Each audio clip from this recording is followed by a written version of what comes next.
Pay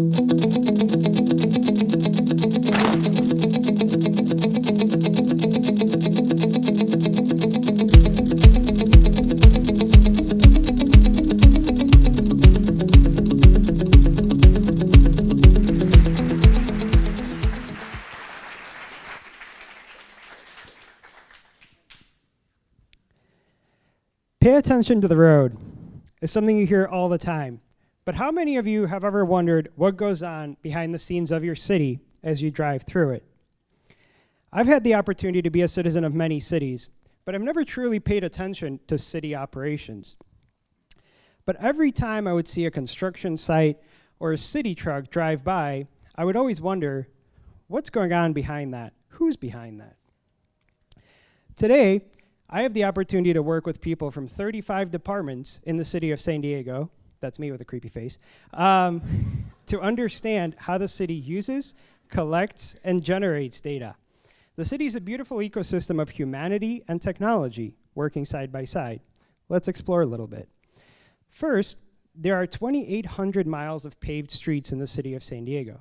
Every few years, including this one, a very well-equipped truck drives by to try to understand the condition of every single one of these streets.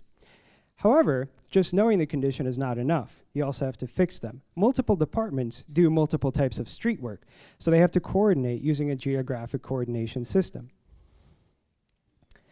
The city also maintains 75,000 storm drains using geographic information. The water that goes into these has to be kept clean because it gets no treatment before going into the ocean. However, we all know that people still dump stuff on the street, which is why we have city street sweepers and garbage trucks that drive around.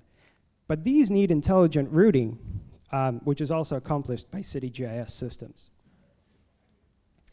Streetlights have sensors under the pavement that detect the metal from different cars.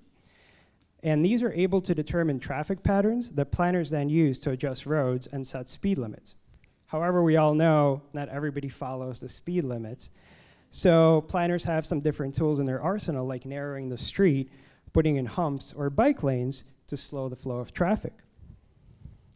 A good bike lane can trace the city in a connected path and is accompanied by racks and corrals. However, you don't know where to always place them, so city planners use data from applications like Strava to see where it is that bikers already go to plan these routes. Business owners, on the other hand, sometimes are not super excited about bike lanes because they may take away parking spots. However, there are several data sets that can let us have a good and informed debate about these issues.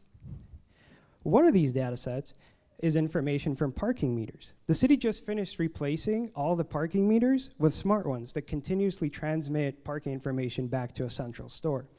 This makes this guy's job a lot easier, but it also is very invaluable to know when a car comes, when a car goes, how often that happens, and at what times.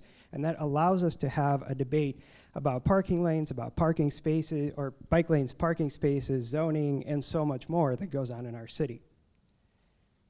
Speaking of zoning, before you open up your business, you have to know that you are able to open it in the location that you're trying to open it. Zoning information is just a set of geographic data with rules about where different things can open.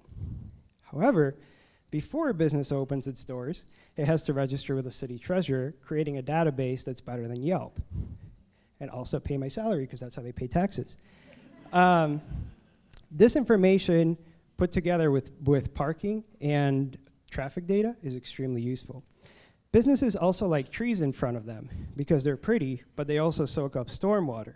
That's all part of the city's climate action plan. These are all maintained using geographic information as well. Streetlights have also been getting a lot smarter in San Diego.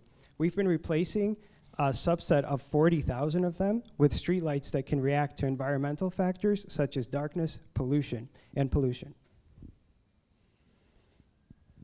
The best part is I can name names behind every single things I just mentioned.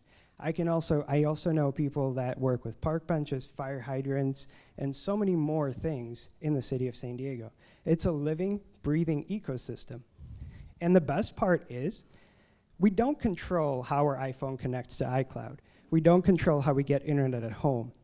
But we can control how our city operates. We can influence that for the good of ourselves and for our neighbors.